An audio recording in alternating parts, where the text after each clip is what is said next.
NCN TV new castle Christian network के programme रंगे सुखन में शमसन जावेद और मेज़बान फादर इमानुएल नज़ीर मानी की जानब से आज के मेहमान नामवर मसीही शायर, नगमा नगार, मज़ार निगार और निज़ामतकार जनाब शहबाज चौहान साहब और तमाम देखने वालों को खुश आमदीद। नाजरीन, रंगे सुखन का मकसद मसीही शुरा और अतबा जो अपने तख्लीकी अफकार से ना सिर्फ अपनी मसीह कम्युनिटी का नाम रोशन कर रहे हैं बल्कि अदब की दुनिया में भी ग्रां कदर खिदमत सर अंजाम दे रहे हैं। बेशक मसीह कम्युनिटी के लिए वो बाइश फ़ख्र हैं। NCN टीवी इन्हें न सिर्फ कैमरे की आंख में बंद करना बल्कि तारीख का हिस्सा बनाना भी है। आज हमारे मेहमान बेशक यकसां मकबूल हैं। रुलाना आसान है मगर हंसाना मुश्किल है। हमारे मेहमान बड़ी चाबकदस्ती से लोगों को हंसाते भी हैं और कभी कभी सोचने का मौका भी देते हैं कि क्या करना चाहिए। तो आज हम उनसे बात भी करेंगे, लुत्फ़अंदोज़ भी होंगे और मुख्तलिफ जो तहरीक भी चलाते हैं, शायरी के साथ उन पे भी बात होगी। तो मैं उन्हें अपनी पूरी टीम की जानिब से फिर एक दफ़ा खुशामदीद कहूँगा और इसके साथ मैं फादर मानी साहब से भी गुजारिश करूँगा कि इस गुफ्तगू को वो आगे बढ़ाएं। तो शुक्रिया, और एक दफ़ा फिर मैं शुक्रिया अदा करूँगा चौहान साहब का कि उन्होंने अपने कीमती वक्त और मसरूफिया से हमारे लिए वक्त निकाला।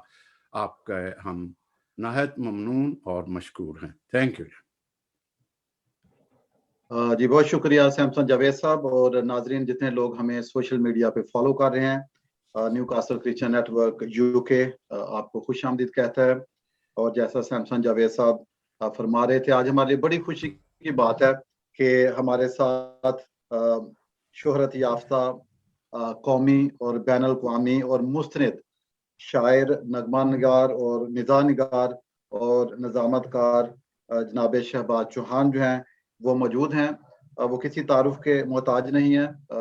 He is well known personality. Pakistan television जो है उसके बहुत सारे मुशायरे जो हैं उनमें और मुल्की सतह पर भी यकसां तौर पे और आलमी सतह पर भी वो मकबूल हैं और हम उनको खुश आमदीद कहते हैं। और आज का ये जो प्रोग्राम है इसमें बहुत खूबसूरत रंग बिखरने वाले हैं क्योंकि हम उनकी जो संजीदा शायरी है वो भी सुनेंगे और उनकी ज़िंदगी के हवाले से उनका जो अदबी सफ़र है उसके हवाले से बातचीत होगी। उनकी जो तालीम है उसके हवाले से और जो उनका काम है, जो उनकी खिदमात हैं कि किस तरह वो अदब को आगे बढ़ा रहे हैं। तो ये सारी बातें जो आज शहबाज चौहान साहब के साथ होंगी। इससे पहले कि मैं उनको खुशामदीद कहूँ बाकायदा तौर पर उनका मुख्तसर तारुफ जो है वो पेश करना चाहता हूँ। जनाब शहबाज चौहान जो हैं जैसे मैंने कहा कि वो शायर भी हैं, नगमा नगार भी हैं और निज़ामतकार हैं और मिज़ाह निगार है जो कि उनकी एक बहुत बड़ी पहचान है। पाकिस्तान में जो मिज़ाह 11 है जिनमें तकरीबन ये 11 लोग हैं जो कि कौमी सतह पर रिकॉग्नाइज्ड हैं, जो मज़ाहिया जो शायरी जो है जो मिज़ाह है उसको प्रमोट करते हैं। उनमें एक जो नाम है जो मसीही कौम का जो हमारा फ़ख्र है वो जनाब शहबाज चौहान हैं और इसके अलावा वो इशारा इंटरनेशनल के सेक्रेटरी जनरल हैं। बज़्म शेर व अदब इस्लामाबाद के जॉइंट सेक्रेटरी हैं और मसीह सुखनवार काउंसिल पाकिस्तान के चेयरमैन हैं। तहरीक शनाख्त के रज़ाकार हैं, बावकार पाकिस्तान के कोऑर्डिनेटर और D Watson group of pharmacies के जनरल मैनेजर। शहबाज चौहान जो है उनका क्योंकि वो साहिब किताब हैं, उनका एक शेरी मजमुआ जो है वो छप चुका है और वो शेरी हल्के जो हैं उनसे वो दादो तहसीन हासिल कर चुका है। वो मजमुआ जो है उसका नाम है तूफान सेंदे रुख इसके अलावा उन्होंने बहुत सारे मसीही गीत जो हैं वो भी लिखे हैं, और मैं समझता हूँ कि ये बड़ी अच्छी बात है कि उनकी ज़िंदगी की मुख्तलिफ जहतें हैं, परतें हैं, और खुदा ने उनको बहुत ज़्यादा नवाजा है। और मैं समझता हूँ कि जितना खुदा ने उनको इज्जत दी है, इस उम्र में पहचान दी है, शनाख्त दी है, उसका वो बहुत अच्छी तरह इस्तेमाल कर रहे हैं और हमारे लिए काबिल फ़ख्र हैं। इस्लामाबाद में रहायश पजीर हैं और उर्दू और पंजाबी हर दो जुबान में शेर कहते हैं। तो हमारे साथ हैं जनाब शहबाज चौहान साहब। शहबाज साहब खुश आमदीद, और आपको खुश आमदीद कहते हैं न्यू कासल क्रिश्चियन नेटवर्क का प्रोग्राम जो रंगे सुखन है उसमें। बहुत शुक्रिया फादर जी, ये मेरे लिए बड़ी इज्जत अफसाई है। मैं न्यू कासल नेटवर्क का शुक्रिया अदा करता हूँ, सैमसन जावेद साहब का और आपका मैं दिल से शुक्रिया अदा करता हूँ। ये मेरे लिए बड़ी इज्जत अफजाई है कि आप जैसे मोहसिन नामवर लोगों और खुदा के खादमों के साथ मैं बैठा हूँ। सारा उसके पाक नाम को जलाल है, वरना मुझ में ऐसा कौन सा कमाल है। वाह वाह वाह, क्या बात है। अच्छा शहबाज साहब, ये जो आज आपसे जो गुफ्तगू है इसको थोड़ा सा कैजुअल रखेंगे, थोड़ा सा, और कलाम भी आपका जो है वो सुनेंगे। और हम स्टार्ट करते हैं थोड़ा सा आपका जो खानदानी पस मंजर है, पैदाइश कहाँ पे हुई और किस तरह आप ब्रिंगिंग हुई, कुछ आपकी एजुकेशन के हवाले से। जी फर्जी, मैं सांगला हिल है शेखुपुरा का, पहले ये एक कस्बा होता था, आजकल ननकाना साहब का है। उसके साथ मेरा एक छोटा सा गांव है, वहाँ सांगला हिल के साथ चक है। मतलब जैसे मेरा जो चक है वो चक नंबर 46, उसको चट्ठे कहते हैं।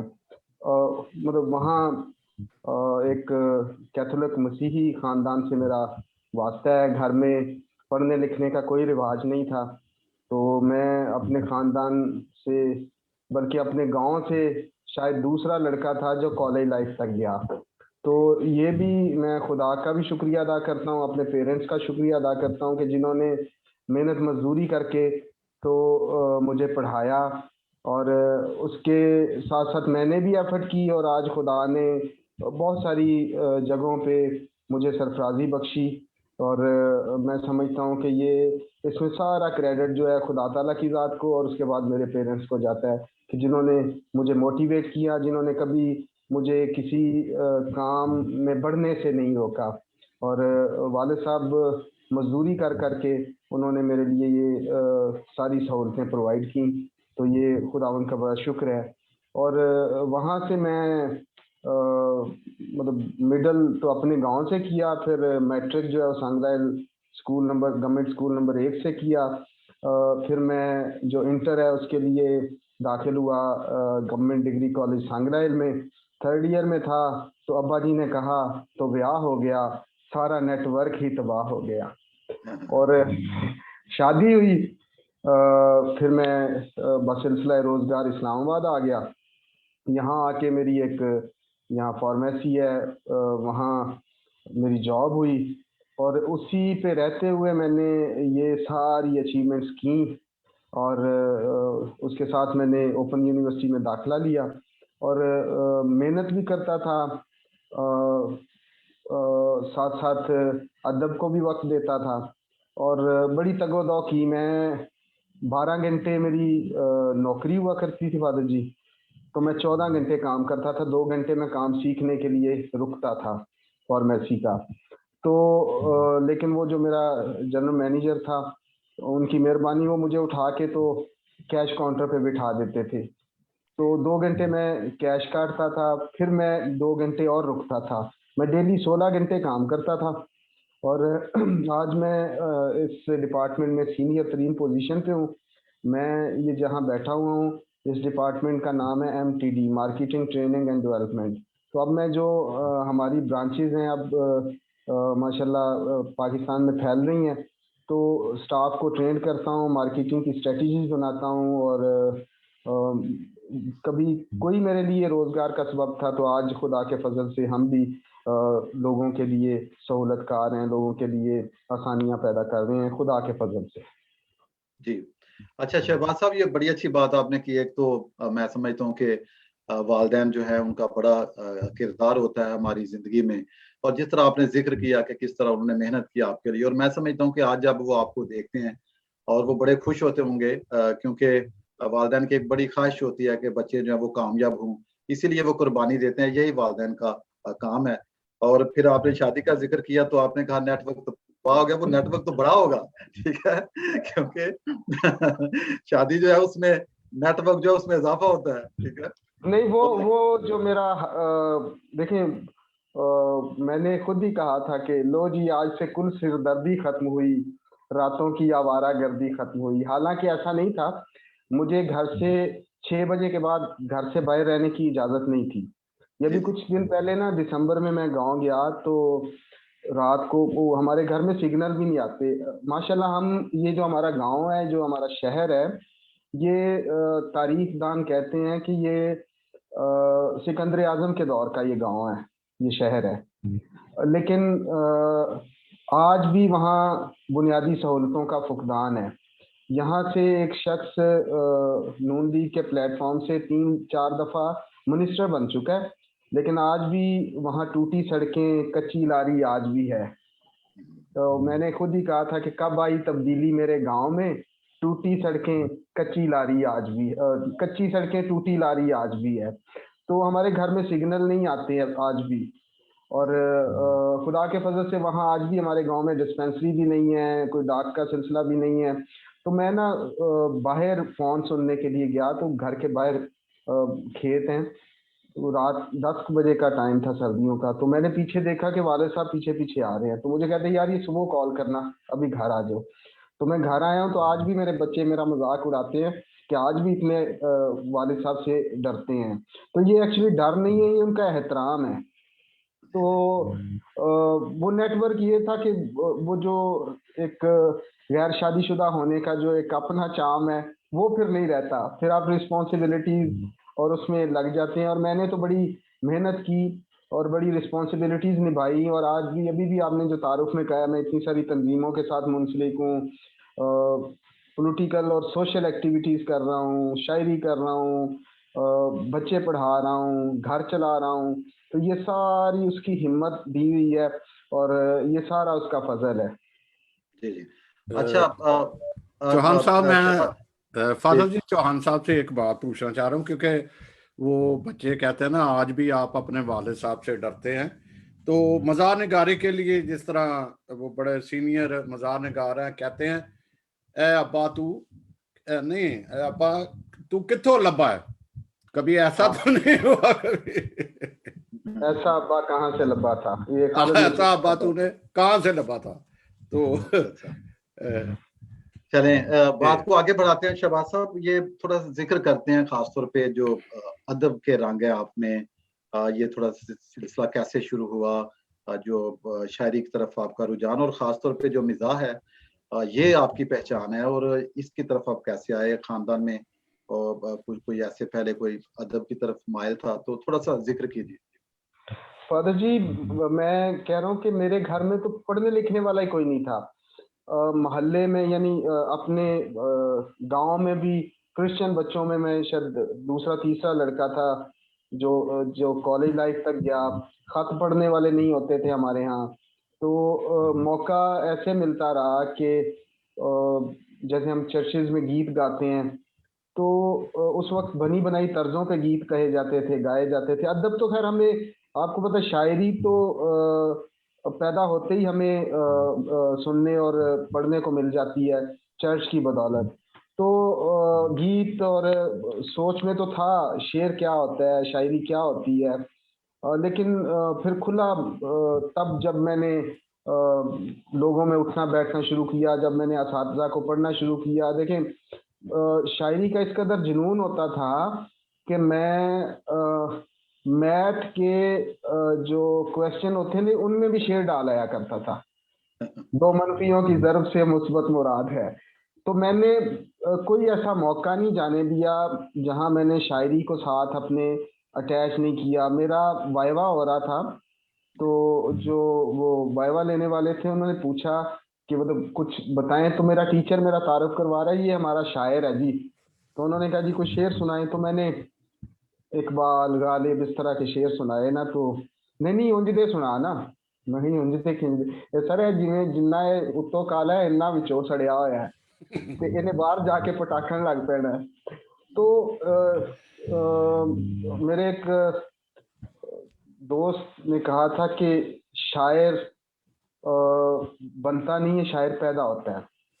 तो शेर तो शायरी तो साथ ही पैदा होगी, और मैंने शेर कहना शुरू कर दिया। मुझे याद है मैं बहुत छोटा था जब मैंने तहरीरें लिखना शुरू कर दी, और फिर वो जुनून भी इस कदर था। मैं अगर लाइब्रेरी से कॉलेज की कोई बुक लेता था तो वो शायरी की बुक होती थी। मैंने वहाँ आसान शोरा को, फराज साहब को, कतील को, सागर को, नासिर काज़मी को, इनको पढ़ा। और निस्बतन आसान शायर हैं। मैं नए दोस्तों को भी यही गुजारिश करूंगा कि अगर जो शायरी का शौक रखते हैं, जो सीखना चाहते हैं, तो पहले ऐसे लोगों को पढ़ें, उसके बाद फिर आप आगे बढ़ेंगे मीर गालिब या इकबाल तक अगर आपने जाना है तो मैं घर में भी रात को, मेरी माँ छोटे बहन भाइयों से कहा करती थी वो देखो आधी रात को पढ़ रहा है, तो वो एक्चुअली सिलेबस की बुक के अंदर ना शायरी की किताब हुआ करती थी जो मैं पढ़ रहा होता था। अच्छा शहबाज साहब, ये बताइए, जैसे आपने बताया कि मुताला जो है वो आप करते और ये जुनून जो है ये बहुत ज्यादा था, तो आपने बाकायदा तौर पर जब, क्योंकि हम जानते हैं कि जैसे शेरी सफर शुरू होता है तो जो इब्तदाई मराहल होते हैं उसमें कुछ इस्लाह की जरूरत होती है, कुछ मशवरे की जरूरत होती है, तो ये कैसे आपने आगे इसको बढ़ाया? हाँ जी, मैं वहाँ तो जो लिखा करता था वो मैं आज भी समझता हूँ इतना पायदार नहीं होता था। बनी बनाई तर्जों पे दोस्त मेरे मुझे गीत लिखने को कहते थे, वो निस्बतन आसान होते हैं। और वो एक हमारा अलमिया भी है कि जो हमारा चर्च है वो मतलब जैसी भी शायरी हो उसे गा देता है। तो वो वहाँ तो काम चल गया, लेकिन जब मैं यहाँ आया, बड़े हल्के में आया, तो मैंने एवं ही अपनी तरफ से एक किताब बना के, तो उस वक्त मैं अनवर मसूद साहब के पास लेके गया था। तो जो उनके रिमार्क्स थे वो बहुत ज्यादा तसल्ली बख्श नहीं थे मेरे हवाले, उस किताब के हवाले से। तो मैं मतलब समझता हूँ कि हम समझते हैं कि हम परफेक्ट हैं, लेकिन इंसान सारी उम्र तगोदौ करता रहता है। फिर मुझे कुछ ऐसे दोस्तों की, ऐसे असातिज़ा की रफाकत नसीब हुई। दोस्तों में मेरे डॉक्टर अली यासर हैं, वफात पा गए हैं, खुदा उन्हें गरीक रहमत करे। डॉक्टर जुनेद आजर हैं, अतर जिया हैं, ये मेरे हल्का अहबाब के काशिफ इरफान, ये दोस्त थे मेरे। खालिद इमैनुअल साहब मेरे भाई भी हैं, दोस्त भी हैं।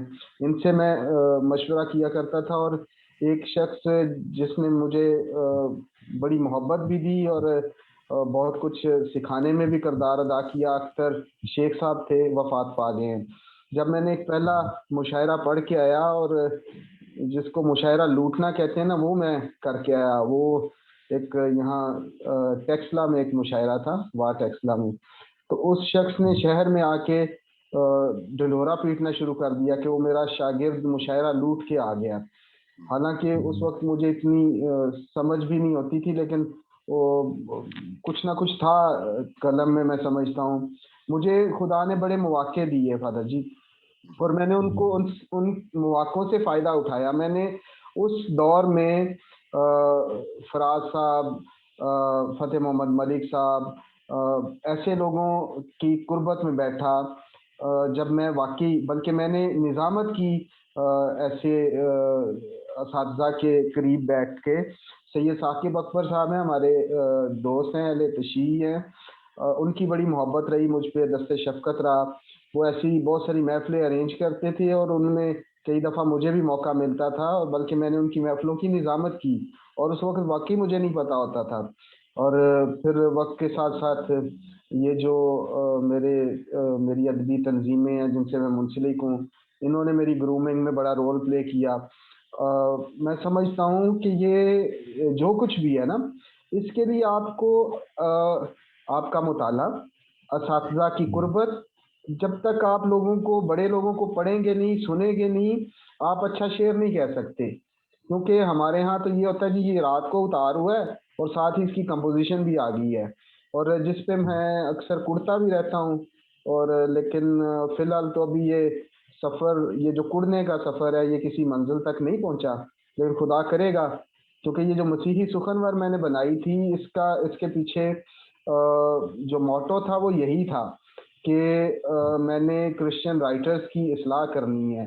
मतलब क्योंकि मुझे मौका मिला था बड़े प्लेटफॉर्म पे जाने का, तो मैं चाहता था कि जो मेरे हल्का अहबाब में मुझसे जूनियर लोग हैं, वो भी अगर बाहर जाएं तो वो उनका मिसरा इस लेवल का हो कि लोग दाद दिए बगैर ना रह सकें।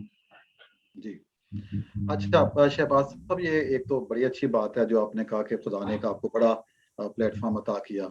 और हम देखते हैं कि बहुत दफा जो पाकिस्तान में खास तौर पे कहा जाता है कि हमारे साथ कुछ तासुब है, बरता गया है, लेकिन हम देखते हैं कि जैसे जो गिफ्ट होता है, टैलेंट होता है, मैं समझता हूँ कि अगर वो आप में है तो आप अपना मनवा लेते हैं। अभी आप देखें कि जो आपका शुमार जो है वो जो मिज़ा 11, उसमें बहुत सारे बड़े शुरा कराम हैं जो मुस्तैद हैं, और आप उनमें कलाम जो है वो पढ़ते हैं, और टेलीविजन पे भी हम आपको देखते हैं। तो ये आप इस हवाले से क्या कहेंगे, आपका कैसा तजुर्बा है? मैं समझता हूँ कि जैसे आपने कहा कि मेहनत जो है और जो आपकी एक अलग पहचान है, जब आप वो बना लेते हैं, तो मैं समझता हूँ कि आप दूसरों को जरूर मुतासर करते हैं, क्योंकि अगर आपकी शायरी में, आपके अंदाजे बयान में दम नहीं होगा तो दूसरे लोग किस तरह आपको आगे बढ़ाएंगे और अप्रिशिएट करेंगे। बहुत शुक्रिया भाजी, ये बड़ा मैं समझता हूँ जो आपका सवाल है, ये बहुत ज़रूरी सवाल है। बाबा नजमी कहते हैं कि नाशुक्रे ने जेड़े बह के शिकवा करन मुकदरां दा, उगण वाले उग पैंदे ने सीना पाड़ के पत्थरां दा। तो अगर आप में दम खम है, क्योंकि ये पिछले दिनों अवार्ड्स हुए, तो हमारे कुछ दोस्तों ने कहा ओ लो जी किसी क्रिश्चियन को, किसी मिनोरिटी को अवार्ड ही नहीं मिला। तो भाईजान आप उस लेवल का बंदा पेश कर दें, आप बता दें कि ये आपका बंदा है जिसके पल्ले इतना कुछ है, और उसका मुआवजा कर लेते हैं। अगर आप उस पर क्वालिफाई करते हैं तो आपका हक है। लेकिन अगर हम क्वालिफाई नहीं करते तो फिर ये ज्यादती है। देखिए मैं बड़े प्लेटफॉर्म पे पढ़ता हूँ, मुझे खुदा के फजल से कभी कहीं रोकथाम नहीं आई। वजह क्योंकि अगर आपके पल्ले कुछ होगा तो आपकी डिमांड बढ़ेगी, लोग आपको सुनेंगे। क्योंकि मैंने एक दफ़ा कहीं बात हो रही थी फादर मुख्तार आलम से, तो किसी ने कहा मसीही शायर, तो फादर जी ने कहा ये शायर कब से मसीही और मुस्लिम होने लगे? ना, शायर तो शायर होता है, मोहब्बत की, शायरी की, फन की हदूद नहीं होती हैं। आप अब तो दुनिया इस तरह हो गई है कि आपके पास टैलेंट है, आप किसी कोने में बैठ के एक छोटी सी वीडियो बनाएं तो वो वायरल हो जाती है। ये हम हैं, ये हमारी कार है, ये पार्टी हो रही है। ये छोटा सा एक वो क्लिप था, कितना उसने मतलब वावेला मचाया। तो अगर पल्ले है कुछ तो कोई रोकता नहीं है। कल परसों मैं एक गली से अपने मोहल्ले से गुजर रहा था, तो माशाल्लाह उस गली में कोई 7-8 चर्चेज थे, एक एक कमरे का चर्च, और उसमें 4-4 MP का साउंड लगा हुआ था। तो मैं अपनी होम मिनिस्टर से कह रहा था कि अभी हम रौला डालते हैं जी, डिस्क्रिमिनेशन है, प्रॉब्लम है। मैं कह जी वो कहीं 1-8% होगी, लेकिन ये खुदा का फजल है, हम आज़ाद फजा में सांस ले रहे हैं, हमें हर तरह के मौके हैं। हम पहले भी यहाँ सर्व कर रहे थे इस वतन अजीज को, और हम आज भी माशाल्लाह हमारे बहुत अच्छी अच्छी पोस्टों पे हमारे दोस्त हैं। आज इस्लामाबाद की जो असिस्टेंट डायरेक्टर हैं वो सिद्रा अनवर, वो एक क्रिश्चियन बच्ची है। आज अगर टेलीविजन पे अनवर मसूद साहब पढ़ रहे हैं तो साथ शहबाज चौहान भी पढ़ रहा है। आज मतलब अगर और बड़े नाम है आपके पास गाने में, तो आपके पास ए नैयर भी गाने में है। आपके पास ऐसी आर्मेड फोर्सेस में आपके पास बड़े हवाले हैं। अगर कोई मतलब मैं समझता हूँ MM आलम था, तो उसके साथ सीसल चौधरी भी था, उसके साथ नज़ीर बिन लतीफ़ भी था। सो ये कुछ ऐसी ताकतें हैं जो वतन अजीज को कमज़ोर कर रही हैं, ऐसा नहीं है। कतील शफाई कहते हैं कि एक यही पहचान है मेरी हर पहचान से पहले, पाकिस्तान का शहरी हूँ मैं पाकिस्तान से पहले, मैं इस वतन अजीज का बेटा वतन के बनने से पहले का हूँ। यहाँ मतलब ऐसी मुझे कहीं खुदा के फजल से हैडल नहीं आई। मैं आज जिस इदारे में काम कर रहा हूँ, मैं वहाँ एक सीनियर पोजीशन पे काम कर रहा हूँ, बच्चे मुझसे सीख रहे हैं, ठीक है, और मुझे कभी भी यहाँ भी ऐसा कभी फील नहीं हुआ। सो मैं समझता हूँ कि जो लोग ऐसी मायूसी फैला रहे हैं उनको थोड़ा सा सोचना चाहिए। और हमें कल मेरी मोहतरमा आसिया नासिर से मुलाकात हुई है, साबिक मेंबर कौमी असेंबली। तो वहाँ बात हो रही थी एजुकेशन पे और स्मॉल बिजनेस पे। तो देखें, मैंने उसके बाद वो हमारे एक दोस्त पादरी साहब हैं, पादरी बिन्यामीन, उनसे मेरी बात हुई। तो मैंने कहा देखें जी, आपको मोटर मैकेनिक बनने के लिए, आपको प्लम्बर बनने के लिए, आपको एसी इंजन मैकेनिक बनने के लिए किसी डिग्री की ज़रूरत तो नहीं, बहुत ज़्यादा बड़ी तालीम की ज़रूरत तो नहीं है ना। लोग इस साइड पे जा सकते हैं ना। तो लोग क्यों उससे भागते हैं? अभी एक बच्चा मैंने अपने इदारे में यहाँ उसको भर्ती करवाया था, और आज दोपहर में मुझे पता चला कि वो ये छोड़ के तो सीडीए में भर्ती हो गया है, वो जो डेली वेजेस वाले लोग हैं उनमें। यानी वहाँ क्या है जी, वो मैं 3 बजे घर आ जाता हूँ।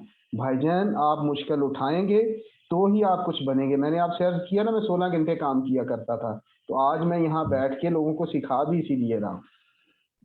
बिल्कुल मेहनत है। अच्छा, सैमसन जावेद साहब को शामिल करते हैं कि वो गुफ्तगू कुछ सवाल आपसे करना चाहते हैं, फिर बाद में आपका कलाम जो है उसकी तरफ हम बढ़ेंगे। जी सैमसन साहब।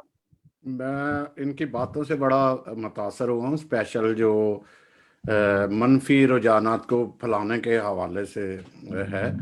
तो बहुत सारा ऐसा वाक़यात आए हैं कि जो आसान सम्मत की तरफ चले जाते हैं और ये नहीं सोचते कि ऑलरेडी कम्युनिटी के माथे पे ये जो क्लिनिक का टीका लगा हुआ है, इससे कैसे बचेंगे अगर आसान तरीका ढूंढेंगे। या एक जैसे एक वाकया हुआ है, शायद मेरी बातें लंबी हो जाएं, कि एक बीएड भी थी वो लेडी, तो खाक रोब थी, लोग बड़े परेशान हुए, बड़े वायरल हुई, लेकिन उसके पीछे जहां तक सोचा जाए अपना हमारा अपना ही कहीं ना कहीं कसूर होता है कि हम फिर दूसरों पे इल्जाम धर देते हैं। अच्छा, मैं वो जो जिस तरह कोई भी जज्बात होते हैं या एहसास होते हैं वो खुल के सामने आते हैं, आपका आम जो वक्त जो गुजरता है उसमें भी इसी तरह मज़ार नगारी है? सैमसन जावेद साहब, अनवर मसूद साहब कहते हैं मिजाज वो है जिसे निचोड़े तो आंसू निकले। तो मिजाज आपने पैदा करना होता है। जी। सैफ अंदाजे बयां रंग बदल देता है, वरना दुनिया में कोई बात नहीं। सो आप क्रिएटिव होने चाहिए। मैं डिस्पेंसिंग किया करता था, तो मैं देखता था कि मुझसे ज्यादातर लोग ना वाइटनिंग की क्रीमें बनवाने के लिए आते थे। तो मैंने सोचा कि यार ये इस पे कोई बात करनी चाहिए। तो उस पे मैंने एक नज्म कही थी, कालो जे कोई अनहोनी हो जावे, मेरी कालो सोनी हो जावे। मैं तकीमा ने कई कीतियां मिक्स करीमा ने, जो दसियां मैनू लोकां ने, मैं लितियां सन ब्लॉकां ने, और किते अद्धी पौनी हो जावे, मेरी कालो सोनी हो जावे। तो मैंने वहां से ये आइडिया लिया, मतलब डिस्पेंसिंग करते हुए। शहबाज साहब, बाज़ औक़ात ना जिस तरह आपने कालो का यूज़ किया तो कई दफ़ा लोग गुस्सा भी करते हैं, तो मोस्टली ऐसा देखा है काफ़ी सारी मजाक कि वो किसी को जो है वो कोई ना कोई नुक्ता ऐसा आ जाता है, कईयों को अच्छा भी नहीं लगता। नहीं, तो मैंने इस ऐसा पे भी ऐसा कभी? जी। सोचा। मैंने कहा अगर दोनों ही काले होते तो क्या होता। तो फिर मैंने कहा था कि किस्मत तेरे रंग निराले, वो भी काली हम भी काले।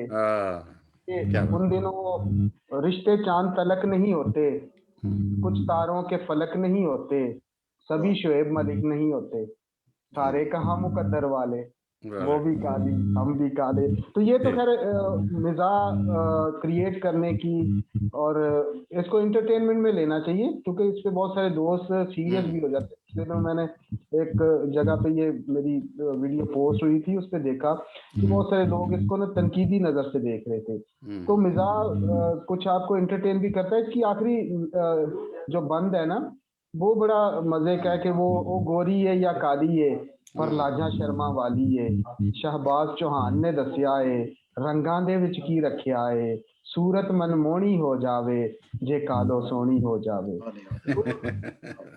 पानी जग विचों लीक हुंदा, पानी जग विचों लीक होवे और रंग भावें सांवला होवे, बंदा नीयत दा ठीक होवे। क्या बात है, बहुत नाइस। जबरदस्त। जी अच्छा फादर शहबाज जी। साहब, जी जी, बात को और आगे बढ़ाते हैं, साथ साथ कलाम भी सुनेंगे। अच्छा ये बताएं चौहान साहब के ये जो मिजाज है, इसका जो मुकाम अदब में क्या है? खासतौर पे पाकिस्तानी सोसाइटी में, मुआशरे में लोग जो है इसको किस तरह देखते हैं, या जो मिजाज लिखने वाले हैं जिन्होंने इसको अपनाया और लिखा भी और बाद में शायरी में भी, तो आप इसको किस तरह देखते हैं? जी। देखें फाज जी, सबसे पहली बात तो ये है कि ये मिजाज मैं समझता हूँ एक इबादत है, क्योंकि अगर आपके अल्फाज से किसी के चेहरे पे खुशी का तासुर आता है तो आप इबादत करते हैं। फिर रही बात अदब में इसके मकाम की, तो अदब में अगर बहुत बड़ा नाम है तो वो है गालिब। जी। तो गालिब के यहाँ जितना मिजाज पाया गया है, मतलब मैं समझता हूँ वो किसी से ढका छुपा नहीं है। और फिर असातिज़ा ने जो मिजाज तख्लीक किया वो आपके सामने है। और असल में होता ये है कि चूंकि मिजाज जो है ना वो निगार वो शुगर कोटेड चीज़ें पेश करता है। जैसे हम हुकूमत पे, महंगाई पे, बहुत सारी ऐसी चीज़ों पे तनकीद करते हैं, तो वो जिन पे तनकीद हो रही होती है पहले तो वो हमारे दुश्मन हो जाते हैं, उनको पसंद नहीं है। सबसे बड़ी तनकीद हम अपनी बेगम के पे करते हैं और सबसे बड़ी दुश्मन वो होती है। फिर हुकूमत पे करते हैं, हुकूमत दुश्मन होती है। फिर उसके अलावा एक हमारा अपना ही तबका जो है ना, वो भी हमें बहुत ज़्यादा पसंद नहीं करता, वो है हमारे संजीदा हल्के के अहबाब। क्योंकि मिजाज निगार को पैसे मिलते हैं तो वो भी किसी न किसी हद तक चुभ रहा होता है हमारे ऐसे दोस्तों को कि जिनको अदब से बहुत ज़्यादा कमाई नहीं होती। तो इसलिए मिजाज को लोग पसंद तो बहुत करते हैं, लेकिन कुछ लोग हैं जो इस पे हर वक्त तनकीद के निश्तर लेके खड़े रहते हैं। लेकिन मैं समझता हूँ और हम सब समझते हैं, लेकिन आप देखें सबसे ज़्यादा वीडियो जो देखी जाती है वो मिजाज निगारों की देखी जाती है। और लोग अपने दुख भुलाने के लिए, अपने गम भुलाने के लिए मिजाज शायरी सुनते हैं, हल्का फुल्का होने के लिए मिजाज शायरी सुनते हैं।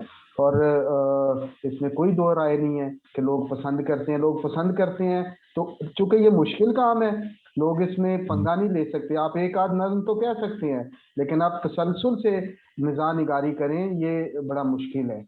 तो इसलिए भी लोग शायद इससे भागते हैं। ये बताइए कि ये जो मिजा 11 है जिसम का आप हिस्सा है, इसमें कौन से मुस्लिम नाम हैं इस टीम में, और अभी तक ये जो टीम है पाकिस्तान में मिजा 11 की, तो इसका क्या काम है, और मुशायरे जो हैं वो कब कब होते हैं, और आप किस तरह इसमें शामिल होते हैं? तो थोड़ा सा जो नाजरीन जो हमें देख रहे हैं खासतौर पे सोशल मीडिया पे, इसके हवाले से बताइए। ये अब तो खैर ये मिजा 11 नहीं है। मिजा 11 इस तरह से होती थी कि चूंकि वो प्रोग्राम होता था हमारा 1 घंटा 55 मिनट का तकरीबन ना, उसमें एक मेज़बान होता था और 10 शायर होते थे। तो वो थोड़ा थोड़ा कलाम जो है ना मतलब उनके हिस्से में आता था। तो वो तकरीबन प्रोड्यूसर जो था वो 11 लोग सेलेक्ट करता था पूरे पाकिस्तान से। लेकिन आज माशाल्लाह उसके अलावा भी लोग लिख रहे हैं, बड़े नामवर लोग पैदा हुए हैं। तो मैं इस वक्त जो हमारी टीम में सीनियर लोग हैं, मतलब जिनमें हमारे जो कप्तान हैं वो अनवर मसूद साहब हैं, सरफराज शाहिद साहब हैं, डॉक्टर इनामुल हक जावेद हैं, खालिद मसूद खान साहब हैं, सैयद सलमान गिलानी साहब हैं, अब्दुल हकीम नासिफ हैं कराची से हमारे दोस्त, लाहौर से जाहिद फ़खरी साहब हैं, डॉक्टर ताहिर शहीर हैं, डॉक्टर फ़खर अब्बास हैं, डॉक्टर सईद इकबाल सादी हैं, डॉक्टर अजीज़ फैसल हैं, इस तरह डॉक्टर बदर मुनीर हैं, फिर मुरली चौहान है, मोहम्मद आरिफ है, अदरीस कुरैशी साहब हमारे दोस्त हैं मंडी बहाउद्दीन से। फिर मैं अगर कोई नाम मिस नहीं कर रहा तो मतलब ये इस वक्त इस मैदान के मंझे हुए खिलाड़ी हैं जी। और मैं भी इनकी टीम का हिस्सा हूँ, इनके साथ गाए बगाए कहीं ना कहीं मुझे भी खुदा मौका देता रहता है, तो मैं भी कोशिश करता हूँ कि मैं अपने दोस्तों को, और मैं समझता हूँ कि ये देखें इतने नाम मैंने बड़े बड़े नाम लिए हैं, तो अगर इनमें शहबाज चौहान बैठता है, माइनॉरिटी का, क्रिश्चियन कम्युनिटी का नुमाइंदा भी हूँ, तो ये तो जो लोग डिस्क्रिमिनेशन की बात करते हैं, ये उनके लिए बहुत एक सबक आमोज चीज़ है कि देखें जहाँ टैलेंट होता है, टैलेंट को फलने फूलने का भरपूर मौका दिया जाता है। आज नौजवानों में रोजमेरी अगर गा रही है तो अपने टैलेंट से गा रही है। अच्छा शहबाज साहब, ये बताइए कि ये क्योंकि जो आपने नाम गिनवाए हैं बड़े अच्छे मोतबर नाम है, लेकिन ये सारे मेल हैं, कोई खातून भी मिज़ा की तरफ रुझान है, खवातीन का भी, क्योंकि ये इस टीम में कोई खातून शामिल नहीं, खवातीन हैं, मतलब हमारी बहन है दुर्रे शहवार, उन्होंने कहा है, और फाकरा बतूल ने मज़ाहिया शायरी की है, सीनियर शायरा हैं। मैंने समझा था समुंदर तुमको, था का मतलब तुम्हें आता होगा। वाह फाकरा बतूल साहबा ने मिजाक है, लेकिन चूंकि डॉक्टर इनामुल हक जावेद कहते हैं कि जो संजीदा शायरी है ना वो महबूबा के गिर्द घूमती है और मिजाहिया शायरी मनकूहा के गिर्द घूमती है। तो हमारी शायरी वैसे तो खैर अनवर साहब के यहाँ ये चीज़ नहीं पाई जाती, दीगर शोरा में कि हाँ खवातीन को खुसूसी टारगेट किया जाता है, तो शायद खवातीन पे हम शायरी करते हैं, इसलिए खवातीन इसमें आने से जरा कतराती है। अच्छा शहबाज साहब, एक तो अभी फरमाइश भी आना शुरू हो गई है, महनाज जो है वो कह रही हैं कि वो गजल है, मेरा ख्याल ये नज्म है, मथे उत्ते पूरी पाके, तो ये भी सुनाएं। और अभी आप बस अपना सिलसिला शुरू कर दे, माहौल जो है उसको खुशगवार जो है वो बना दे, बहुत सारे लोग आपको देख रहे हैं। और महनाज का बहुत शुक्रिया। महनाज बड़ी टैलेंटेड शायर हैं हमारी, अभी पिछले दिनों इनका एक बड़ा गीत भी वायरल हुआ था, इनको मुबारकबाद भी पेश करते हैं उस पर, और ये खुद बहुत अच्छी शायर है, इनकी मेहरबानी। मत्थे उत्ते पाके त्यूरी नाल ना मिल माशूकां दे, मौसम भी इस तरह का, आज इस्लामाबाद में ओले पड़े, बड़ी अच्छी बारिश हुई है। मत्थे उत्ते पाके त्यूरी नाल ना मिल माशूकां दे, और शीशे नालों नाजुक हुंदे यारा दिल माशूकां दे। इसका जो आखिरी पूरी आपको नज़्म क्या सुनानी, आखिरी शेर सुने कि फसलां पैलियां वाइयां गईयां, पैसे गए कमाइयां गईयां, पिछे आगे छड़ के अपना सांगला हिल माशूकां दे, शीशे नालों नाजुक होंदे यारा दिल माशूकां। जबरदस्त। और पेश करें, और कुछ किताब जो है वो खोल लें, और या अगर जो जुबानी याद है, क्योंकि मैं समझता हूँ कि हम उस समझ चल पड़े हैं, तो आप कुछ शायद की चलें, एक आपको छोटी सी मिजाहिया नज्म सुनाता हूँ, फिर एक संजीदा नज्म सुनाऊंगा, फिर एक और संजीदा नज्म सुनाऊंगा। तो आंख रखी हुई है चौखट पर, आंख रखी हुई है चौखट पर, ढूंढने को ये दिल गया है तुझे, आंख रखी हुई है चौखट पर, ढूंढने को ये दिल गया है तुझे, अब तेरी काल क्यों नहीं आती, क्या कोई और मिल गया है तुझे। काल से ही शुरू करते हैं। मोबाइल ने घर घर में वक्त डाला हुआ है, गांव की प्राइमरी पास अपने खातून अपने शौहर से मोबाइल की फरमाइश कर दी है। जरा सैमसन साहब अंदाज मुलाहिजा फरमाएं उस खातून का कि मेरे को हुणे में जिंदगी नहीं कट्टी दी, मेरे को हुणे में जिंदगी नहीं कट्टी दी, ले देना मोबाइल फोन टौर बने जट्टी दी। बड़ा दिल करे तेनू करा SMS वे, बड़ा दिल करे तेनू करा SMS वे, मिस बेल देवा फोन करा तेरा यस वे, तेनू भी सिखावांगी मैं कॉल किवें कट्टी दी, ले देना मोबाइल फोन टौर बड़े जट्टी दी। ਤੇ ਉਹ ਮੋਬਾਈਲ ਦੀ ਸਿਫਤੇ ਕਰ ਰਹੀ ਹੈ, ਸੁਨੇ ਕਿ ਕੈਮਰਾ ਵੀ ਇਹਦੇ ਵਿੱਚ, ਨੈਟ ਵੀ ਇਹ ਚੱਲਦਾ, ਕੈਮਰਾ ਵੀ ਇਹਦੇ ਵਿੱਚ, ਨੈਟ ਵੀ ਇਹ ਚੱਲਦਾ, ਬੱਤੀ ਬੰਦ ਹੋ ਜੇ ਤੇ ਬਲਬ ਵਾਂਗੂ ਬਲਦਾ, ਇੱਕ ਉਤੋਂ ਦੂਜੇ ਵਿੱਚ ਫੋਟੋ ਵੀ ਇਹ ਸੱਟੀ ਦੀ, ਲੈ ਦੇਣਾ ਮੋਬਾਈਲ ਫੋਨ ਟੌਰ ਬਣੇ ਜੱਟੀ ਦੀ। ਤੇਰੀ ਮੇਰੀ ਫੋਟੋ ਸਕਰੀਨ ਤੇ ਸਜਾਵਾਂਗੀ, ਤੇਰੀ ਮੇਰੀ ਫੋਟੋ ਸਕਰੀਨ ਤੇ ਸਜਾਵਾਂਗੀ, ਰੇਸ਼ਮਾਂ ਦੇ ਗਾਣੇ ਦੀ ਮੈਂ ਰਿੰਗਟੂਨ ਲਾਵਾਂਗੀ। ਤੇਰੀ ਮੇਰੀ ਫੋਟੋ ਸਕਰੀਨ ਤੇ ਸਜਾਵਾਂਗੀ, ਰੇਸ਼ਮਾਂ ਦੇ ਗਾਣੇ ਦੀ ਮੈਂ ਰਿੰਗਟੂਨ ਲਾਵਾਂਗੀ, ਤੂੰ ਭਾਵੇਂ ਲਾ ਲਈ ਨੈਕਸਨ ਪੱਟੀ ਦੀ, ਲੈ देना मोबाइल और बने जट्टी दी। और शायर तो शायर होता है, उसने जट्टी का हुलिया बयान किया है कि नेर से सवेर करे सोने रंगी रुत वे, नेर से सवेर करे सोने रंगी रुत वे, सपनी दे पौंदी है भुलेखे मेरी गुत वे, हौली फुल वर्गी मैं अख वड्डी बड़ी, ਲੈ देना मोबाइल फोन टौर बने जट्टी दी, मेरे कोलों हुणी मैं जिंदगी नहीं कट्टी दी।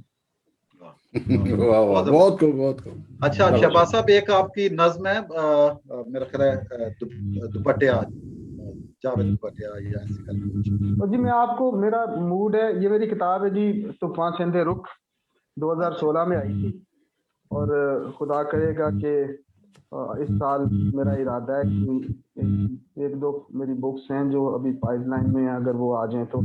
इसमें से एक नज्म जो मैं जिस पे मैं आजकल बहुत सोचता हूँ, काम भी बहुत करता हूँ, कल भी हम इस पे बात कर रहे थे। हम बात कर रहे हैं बच्चों की बेराह रवी पे, खुसूसन बच्चियों का जो अपने रास्ते से भटक जाना, उस पे मजबूती क्यों नहीं है रिश्तों में, उस पे बेसिबाती की हम बात करते हैं। उसमें हमने एक दो तनकीदी चीजें निकाली थी ना, वो था एक पहनावा, कि जो वो अपने दुपट्टे का जिक्र किया, वहां से भी निकल आया कि हम अपने कल्चर से कट रहे हैं। अब जो टाइट्स पहनी जा रही हैं, अब जो दुपट्टे का इस्तेमाल तर्क कर दिया गया है, मैं समझता हूँ कि वो भी हमारी इस नाकामी का एक जिम्मा उस पर भी डाला जा सकता है। चले पहले मैं आपको एक नज्म दुपट्टे की 2-4 लाइनें सुनाऊं, और फिर मैं उसी मौजू पे मैं आऊंगा जो मैं शेयर करना चाह रहा था। दुपट्टा, वाह दुपट्टिया जी दुपट्टिया, वाह दुपट्टिया जी दुपट्टिया, लेखा तैनू तेरियां ने किथे किथे सट्टिया, किसे थां ते तेरे नाल पूंजे जांदे अथरू, किसे थां ते तेरे नाल पूंजे जांदे अथरू, किते पाके गल तैनू फिरदे ने गबरू, किते फिरे गोरियां दे मोढियां ते नठिया, वाह दुपट्टिया जी दुपट्टिया। किते लैके मुख ते हनेर पाए जांदे ने, किते लैके मुख ते हनेर पाए जांदे ने, बने किते झोली तेरी बेर पाए जांदे ने, किसे दे तू गल विच पै के मार सट्टिया, वाह दुपट्टिया जी दुपट्टिया। ते पल्लू बन जावे किते मेकअप वास्ते, पल्लू बन जावे किते मेकअप वास्ते, किते को वछावे दाणियां दी लप वास्ते, जान वालियां दी राह च किसे तेनू सट्टिया, वाह दुपट्टिया जी दुपट्टिया। ते पिछले ख्यालां विच जगह जगह पौंदा है, दिसदा नहीं अजकल दस किथे हुंदा है, पिछले ख्यालां विच जगह जगह पौंदा है, दिसदा नहीं अजकल दस किथे हुंदा है, दस केड़ी गल्ले मूंह तू साडे कोलों वट्टिया, वाह दुपट्टिया जी दुपट्टिया, लेखा तैनू तेरियां ने किथे किथे सट्टिया। और अब मैं आपके साथ ना वो वाली नज्म शेयर करना चाह रहा हूँ, वो मेरा एक गीत है, अभी रिसेंटली उसको हमारी एक बड़ी अच्छी गुलूकार है सना परवेज, उन्होंने गाया भी है, लेकिन अभी वो लॉन्च नहीं हुआ। उसके मैं 2-4 लाइनें आपसे शेयर करना चाह रहा हूँ। पंजाबी का गीत है, और मैं समझदा, और ये बहुत ज़रूरी भी है कि असी वो रिश्ता जिहड़ा माँ बाप का रिश्ता है, जिन्ना सानू जन्म दिता, जिन्ना ने साडे वास्ते रातां जागे, ਉਹਨੂੰ ਛੱਡ के एक अनजान रिश्ते वास्ते ਅਸੀਂ दौड़ ला ਦਿੰਦੇ ਆ। ਤੇ मैं समझदा कि जरूरी ये है कि ਅਸੀਂ ਉਹਨਾਂ ਦੀ ਰਿਸਪੈਕਟ और ਉਹਨਾਂ ਦੀ ਇੱਜ਼ਤ ਦਾ ਜ਼ਿਆਦਾ ਅਹਿਸਾਸ ਕਰੀਏ, ਖਿਆਲ ਕਰੀਏ। ਤੇ ਉਸ ਨਜ਼ਮ ਦੇ 2-4 ਸ਼ੇਰ ਕਿ ਐਵੇਂ ਤੇ ਨਹੀਂ ਚੰਨਾ ਵੇ ਮੈਂ ਤੇਰੇ ਕੋਲੋਂ ਦੂਰ ਵੇ, ਐਵੇਂ ਤੇ ਨਹੀਂ ਚੰਨਾ ਵੇ ਮੈਂ ਤੇਰੇ ਕੋਲੋਂ ਦੂਰ ਵੇ, ਮਾਪਿਆਂ ਦੀ ਲੱਜ ਮੈਨੂੰ ਕੀਤਾ ਮਜਬੂਰ ਵੇ, ਹੱਥੀਂ ਸਾੜ ਦੇਂਦੀਆਂ ਜਾਗੀਰਾਂ ਚੁੱਪ ਕਰਕੇ, ਹੱਥੀਂ ਸਾੜ ਦੇਂਦੀਆਂ ਜਾਗੀਰਾਂ ਚੁੱਪ ਕਰਕੇ, ਡੋਲੀ ਚੜ ਜਾਂਦੀਆਂ ਨੇ ਹੀਰਾਂ ਚੁੱਪ ਕਰਕੇ, ਪੁੱਛਦੀਆਂ ਨਹੀਂ ਕਦੇ ਆਪਣਾ ਕਸੂਰ ਵੇ, ਮਾਪਿਆਂ ਦੀ ਲੱਜ ਮੈਨੂੰ ਕੀਤਾ ਮਜਬੂਰ ਵੇ। ਤੇ ਦੋਵਾਂ ਜਿਹੜਾ ਲਾਇਆ ਸੀ ਉਹ ਬੂਟਾ ਵੱਢ ਛੱਡਿਆ, ਚੰਨਾ ਮੈਂ ਪਿਆਰ ਦਾ ਜਨਾਜ਼ਾ ਕੱਢ ਛੱਡਿਆ। ਕਦਰਾਂ ਦਾ ਸ਼ੀਸ਼ਾ ਹੱਥੀ ਕਰ ਦਿੱਤਾ ਚੂਰ ਵੇ, ਮਾਪਿਆਂ ਦੀ ਲੱਜ ਮੈਨੂੰ ਕੀਤਾ ਮਜਬੂਰ ਵੇ। ਤੇ ਇਹਨੇ ਅਨਮੋਲ ਨਹੀਂ ਉਹ ਬਾਰ-ਬਾਰ ਮਿਲਦੇ, ਜ਼ਿੰਦਗੀ 'ਚ ਮਾਪੇ ਚੰਨਾ ਇੱਕੋ ਵਾਰ ਮਿਲਦੇ। ਇਹਨੇ ਅਨਮੋਲ ਨਹੀਂ ਉਹ ਬਾਰ-ਬਾਰ ਮਿਲਦੇ, ਜ਼ਿੰਦਗੀ 'ਚ ਮਾਪੇ ਚੰਨਾ ਇੱਕੋ ਵਾਰ ਮਿਲਦੇ। ਮਿੱਟੀ 'ਚ ਮਿਲਾਵਾਂ ਕਿਵੇਂ ਇਹਨਾਂ ਦਾ ਗਰੂਰ ਵੇ, ਮਾਪਿਆਂ ਦੀ ਲੱਜ ਮੈਨੂੰ ਕੀਤਾ ਮਜਬੂਰ ਵੇ। ਤੇ ਇਹਦੇ ਵਿੱਚ ਰਿਕੁਐਸਟ ਵੇਖੋ ਕਿ ਕਿਤੇ ਜਜ਼ਬਾਤ ਵਿੱਚ ਤੂੰ ਨਾ ਦੇਵੀਂ ਤੋੜ ਵੇ, ਚੰਨਾ ਮੇਰੀ ਇੱਜ਼ਤਾਂ ਦੀ ਤੇਰੇ ਹੱਥ ਡੋਰ ਵੇ। ਕਿਤੇ ਜਜ਼ਬਾਤ ਵਿੱਚ ਤੂੰ ਨਾ ਦੇਵੀਂ ਤੋੜ ਵੇ, ਚੰਨਾ ਮੇਰੀ ਇੱਜ਼ਤਾਂ ਦੀ ਤੇਰੇ ਹੱਥ ਡੋਰ ਵੇ। ਕਰੀ ਨਾ ਜ਼ਮਾਨੇ ਵਿੱਚ ਮੈਨੂੰ ਮਸ਼ਹੂਰ ਵੇ, ਮਾਪਿਆਂ ਦੀ ਲੱਜ ਮੈਨੂੰ ਕੀਤਾ ਮਜਬੂਰ ਵੇ। ਐਵੇਂ ਤੇ ਨਹੀਂ ਚੰਨਾ ਵੇ मैं तेरे कोलों दूर वे। बहुत साहब चौहान साहब ये बहुत खूबसूरत है, क्योंकि अभी जब आप पेशवी कर रहे हैं और जो रवानी है, और फिर मैं समझता हूँ कि ये जो मिजाज है ये जो मुआशरे की जो हकीकतें हैं, सच्चाइयाँ हैं, उन्हीं से जो है वो कशीद किया जाता है। क्योंकि जो भी आप बात कर रहे हैं वो किसी चीज पे मुनसर है, उस पे फिर मजाक का पहलू निकलता है। और मैं अनवर मसूद साहब का इंटरव्यू एक बार सुन रहा था, तो उन्होंने कहा कि मैंने ये जो लोगों के मुंह की बातें हैं जो आम बोलचाल में या होती हैं, वो लेके मैंने उनकी समातों तक जो है वो जा दी है। तो मैं समझता हूँ कि इसके हवाले से आप क्या कहना चाहेंगे कि ये जो शायरी है, खास पे जो मिजाज है, मैं समझता हूँ कि ये बिल्कुल जो हमारा कल्चर है, आप देखें जो भी आप बातें कर रहे हैं वो आम बातें हैं, लेकिन एक खास अंदाज से आप पेश कर रहे हैं। सर वो शायरी तो यही है ना, देखें हर चीज को सब लोग देख रहे होते हैं, लेकिन शायर उसको एक खास एंगल से देखता होता है। तो वहीं से आप की शायरी का आगाज होता है। और मैं समझता हूँ कि अनवर साहब ने बड़ी खूबसूरत बात की है कि मैंने मुंह की बातें लेके उनके कानों को वापस कर दी है। तो बस कोशिश कर रहे हैं हम भी असातिज़ा के नक्शे कदम से चलते हुए कुछ ऐसी चीज़ें कुछ ना कुछ कहता रहता हूँ, क्योंकि जो शायरी है उसमें मकसद होना बहुत ज़रूरी है। बगैर मकसद के अगर आप शायरी करेंगे तो वो सिर्फ फकड़पन होगा, एंटरटेनमेंट होगी, आप कुछ सिखा नहीं पाएंगे लोगों को। तो ये बहुत ज़रूरी है कि आपकी शायरी में इस्लाह का पहलू ज़रूर हो। जी अच्छा, इसके साथ साथ ये बताइए, क्योंकि शायरी तो वाकई वो एक फन है और आप वो उसकी जो खिदमत जो है वो अदब की वो कर रहे हैं, आगे बढ़ा रहे हैं। आप जो है खासतौर पे आपकी कुछ समाजी खिदमात भी हैं, और मैं समझता हूँ कि जो भी शख्स जिसको खुदा पहचान देता है, नाम देता है, तो बहुत ज़रूरी होता है कि जहाँ पे आप पहुँचे आप किसी दूसरे शख्स को भी रास्ता दिखाएं, और ताकि और भी लोग जो है वो आगे आए या मेहनत करें। जैसे आपने कहा कि आपका एक ये विजन है कि जिस तरह आपने मेहनत की है बहुत ज्यादा, तो कोई और भी लोग जो हैं वो आए, उसी मेहनत को अपनाएं। तो थोड़ा सा नाजरीन को बताइए आपकी जो खिदमात हैं, अदबी भी और समाजी भी, और खासतौर पे अभी इस्लामाबाद में रहते हुए आपकी क्या एक्टिविटीज हैं? जैसे जो मेरी अदबी तंजीमें हैं जिसमें मसीही सुखनवर, उसका मकसद है जो क्रिश्चियन राइटर्स हैं, जो मसीही लिखारी हैं, उनकी तरबीज तरक्की, उनका आगे बढ़ना, उनके लिए मौके पैदा करना ताकि वो मेन स्ट्रीम में शामिल हो सकें। फिर जो हमारी बज़्म शेर व अदब है वो 40 साल से इस्लामाबाद में अदबी महाफिल का इनेकाद करती है। फिर इशारा इंटरनेशनल जो है वो साल में एक आलमी मुशायरा, कोविड की वजह से 2 साल से नहीं हो सका, एक आलमी मुशायरा हम मुनक्किद करते हैं जिसमें बहुत सारे ममालिक से लोग शामिल होते हैं। उसमें हम 4 लाइफ टाइम अवार्ड देते हैं, जिनमें 3 जो है वो हम मेजॉरिटी के दोस्तों को, मुस्लिम हल्के के जो दोस्त हैं उनको देते हैं, और एक हम माइनॉरिटी का हमने एक अवार्ड रखा हुआ है जिसको हम अभी तक नजमी कैसर साहब, कंवल फिरोज साहब, सूरज नारायण साहब, इन लोगों को दे चुके हैं।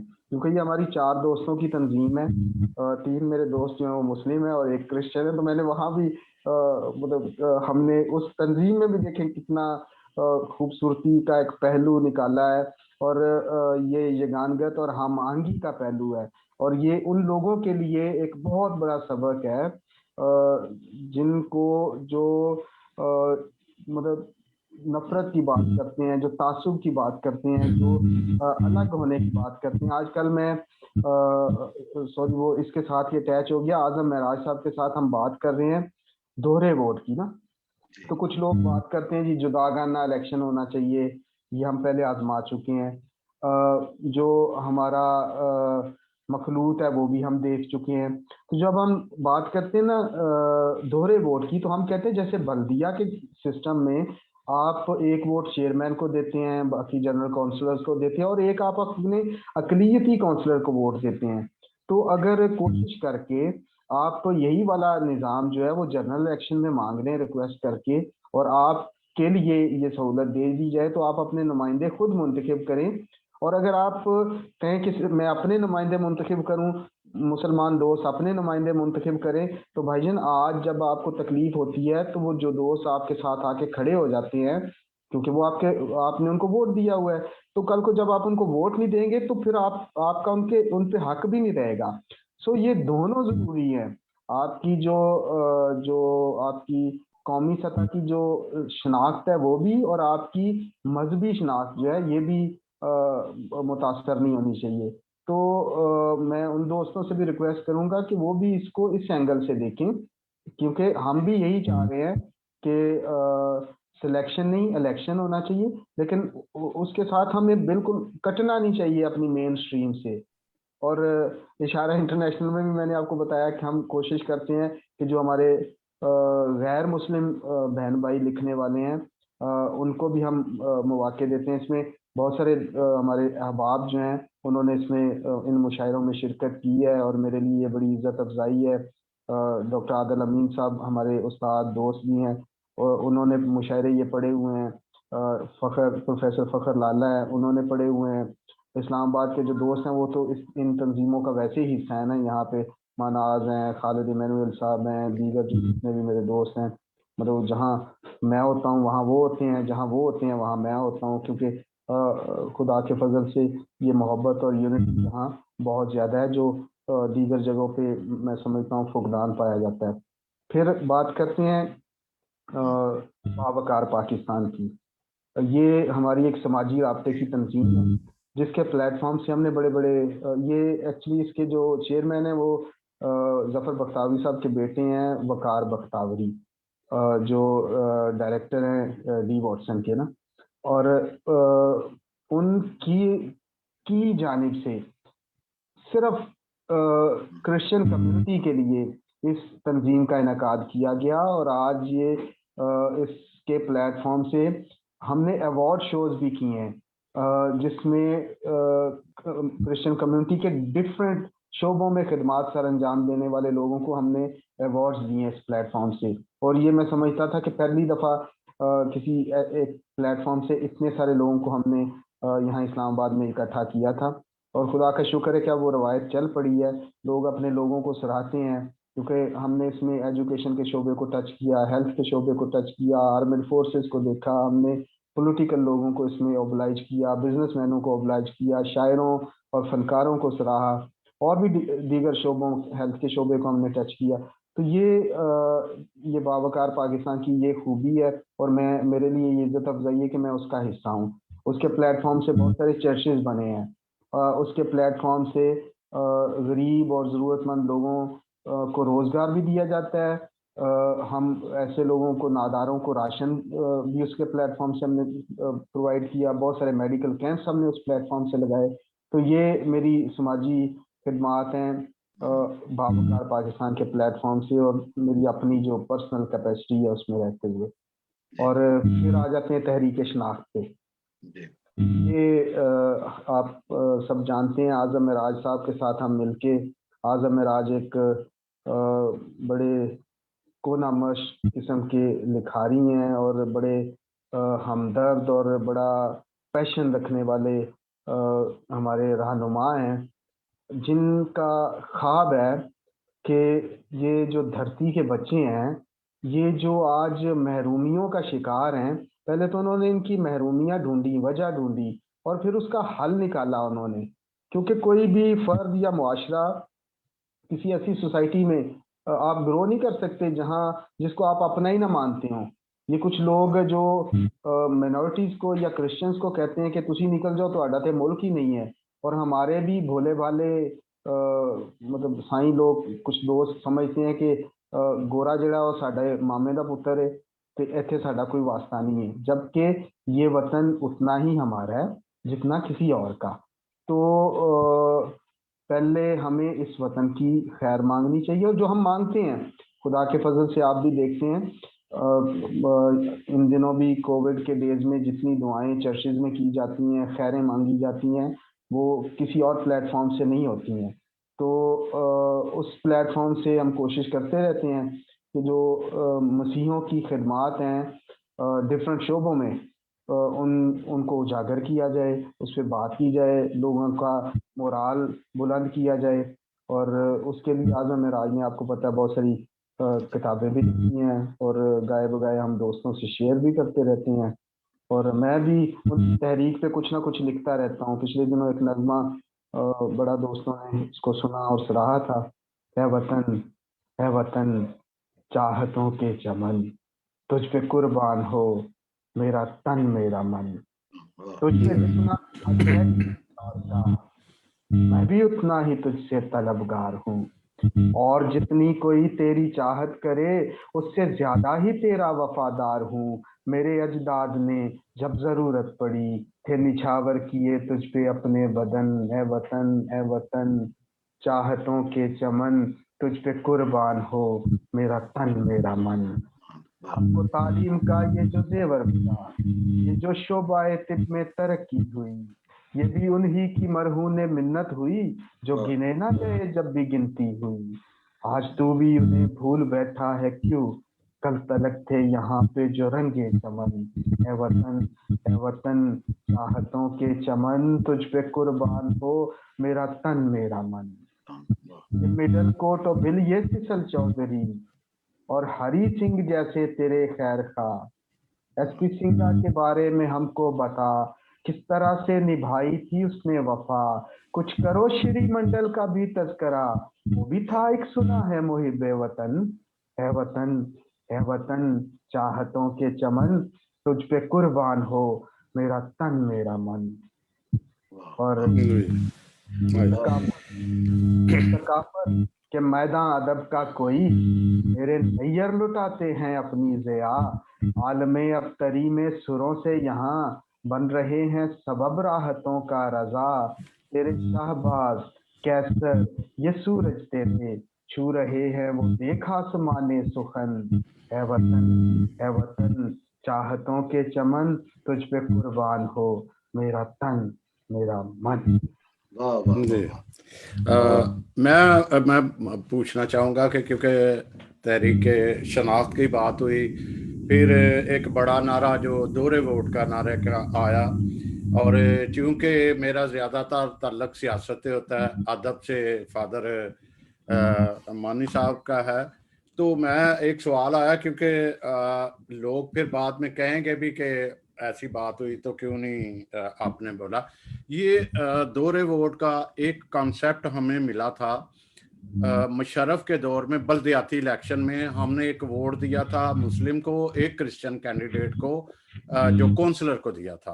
अब जो कौमी सतह पे है या सूबाई सतह पे है, ये मोस्टली जो क्रिश्चियन कम्युनिटी है 80% 90% तक दोहरे वोट का नारा तो है, लेकिन वो कहते हैं कि ये दोहरा वोट पॉसिबल नहीं है, पॉसिबल नहीं है। मैं सिर्फ ये पूछूंगा, ये बहस तो बड़ी लंबी हो जाएगी, आप क्रिश्चियन कम्युनिटी को या जो करने वाले हैं करना तो ये बाकायदा कानून का हिस्सा बनेगा तो दोहरे वोट का हक मिलेगा, अदरवाइज ये, क्योंकि ये हर चीज हर कानून जो है वो पास होता है उसकी अक्सरियत के हवाले से। कहाँ तक आप सेटिस्फाई हो कि आपका काम या आप कायल करने में कामयाब हुए, इस हो रहे हैं यहाँ जी। सैमसन जावेद साहब, माँ दूध नहीं देती अगर बच्चा रोए ना तो।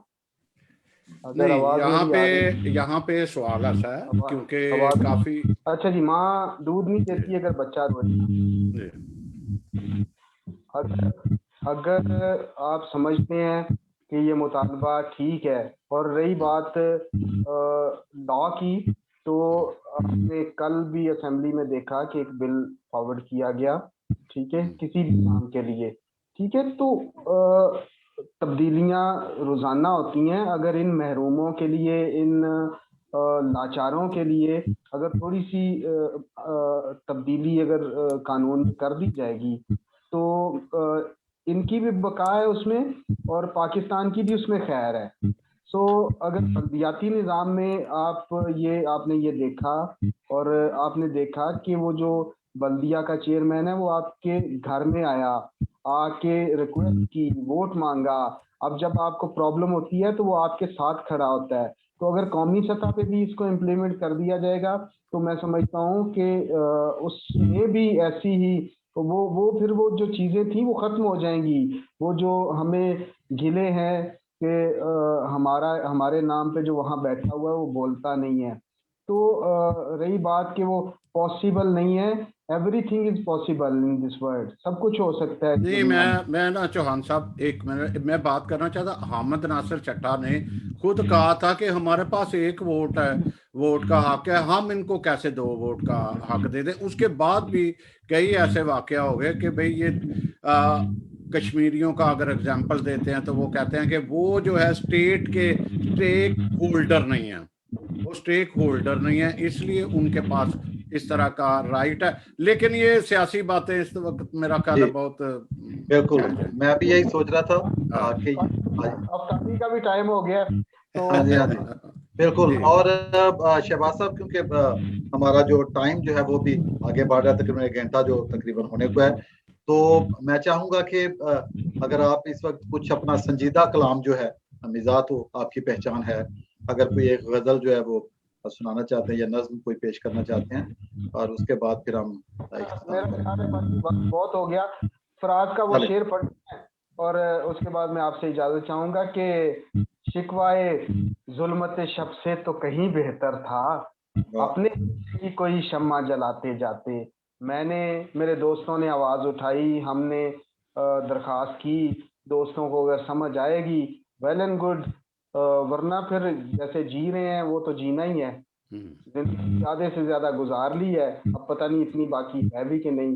तो ये आने वाली नस्लों के लिए बेहतर है जो हम कर रहे हैं। हम तो हर दरवाजे को खटखटा रहे हैं, और अदब के जरिए भी, आवाज के जरिए, और बोल के भी, लिख के भी, कुछ ना कुछ करके भी हम दिखाते रहते हैं। तो आपका बहुत शुक्रिया एक जी बार फिर जी न्यू टेलीविजन का, आपका और जावेद साहब का, प्लीज। जी जी जी जी, बहुत शुक्रिया। और नाजरीन, जितने लोग हमें सोशल मीडिया पे फॉलो कर रहे हैं, हम आपके मशकूर हैं। और ख़ास तौर पे हम न्यू कासल क्रिश्चियन नेटवर्क की तरफ से जनाब शहबाज चौहान, जो शायर हैं, नगमा निगार हैं, निज़ामतदार हैं, और बहुत अच्छी गुफ्तगू हुई उनसे, उनकी ज़िंदगी के सफ़र के हवाले से, उनकी जो खिदमात हैं उनके हवाले से, उनकी एक्टिविटीज़ के हवाले से हमने जाना कि किस तरह वो एक्टिव हैं और अपना किरदार जो है वो मुआशरे में अदा कर रहे हैं। मैं समझता हूँ कि जितना खुदा हमें अता करता है उतनी हमारी जिम्मेदारी भी और ज्यादा बढ़ जाती है। और शहबाज साहब ने वो बहुत एहसन तरीके से इस जिम्मेदारी को निभा रहे हैं। और चौहान साहब, हमारी बहुत सारी दुआएं हैं आपके लिए। खुदा आपको और ज्यादा इज्जत दे और आपको मुकाम मर्तबा अता करे। जो मेहनत आप कर रहे हैं उसका और आपको सिला मिले। हमारी दुआएं जो हैं न्यू कासल क्रिश्चियन नेटवर्क की, सैमसन जावेद साहब की, मेरी पूरी टीम की, वो आपके साथ है। क्योंकि जब भी हम इस प्लेटफॉर्म से आपको बुलाते हैं तो आप शामिल होते हैं, चाहे वो कोई क्रिसमस मुशायरा हो या शाम गजल हो, आप हमेशा तावन करते हैं। तो हमारी बहुत सारी दुआएं जो हैं वो आपके लिए। बहुत शुक्रिया, बड़ी मोहब्बत से। जी और शमसा साहब कहूंगा कि वो कंक्लूड करें। जी जी, मैं यही कहूँगा कि जब हमारे मेन स्ट्रीम वाले आगे बढ़ते हैं, एक फ़ज़ा, अच्छी फ़ज़ा की एक मिसाल देते हैं, बात को आगे बढ़ाते हैं, तो कोई ऐसी बात नहीं है कि हम अपनी जगह ना बना सकें। तो हमें सबको मिलकर एक नुक्ता नज़र पर आना चाहिए और करना चाहिए। और आज गालबन ये तो एक पॉइंट था, एक समाजी पॉइंट था, लेकिन जो इनकी शायरी के हवाले से एक बड़ा खूबसूरत लम्हा रहा। और मैं इंतहाई मशकूर आपका ममनून हूँ। आपने वक्त दिया। मैं यहाँ पे एक फ़र्ज़ भी समझता हूँ कि मैं ज़िक्र भी करता जाऊँ कि फ़ादर नज़ीर मानी जो इसके डायरेक्टर भी हैं हमारे नेटवर्क के, अपना एक वक्त निकालते हैं और इसके प्रमोशन के लिए, और इस वक्त हमारा नेटवर्क सारी दुनिया में देखा जाता है। इसी तरह मैं जो पसे पर्दा रहकर काम करते हैं उनका जिक्र करना ज़रूरी समझता हूँ इजाज़त से पहले। तो मैं शुक्रिया अदा करूँगा शकील डेविड का, जो ये सारे एडिटिंग कारनामे सारे अंजाम देते हैं। और इसी तरह जावेद भट्टी साहब हैं जो प्रमोशन पर तमाम करते हैं, और पूरी एक टीम है जो एक लेती है। तो हमारी ढेरों दुआएं आपके साथ हैं। शहबाज चौहान साहब, आपका मकसद, आपकी शायरी, आपका जिस तरह दुआ होती है कि जोरे कलम और जोरे कलम ऊपर वाला आपकी शायरी को बख्शे। इसी के साथ हम इजाजत चाहते हैं। फिर एक नए उभरते हुए शायर को, अदीब को लाएंगे। टेक केयर, अपना ख्याल रखिएगा, अपने घर का, मोहल्ले गली का, और फिर ही हम अपना मकसद पूरा कर सकेंगे और अपने मुल्क का। Thank you so much. बहुत शुक्रिया। जी बहुत शुक्रिया।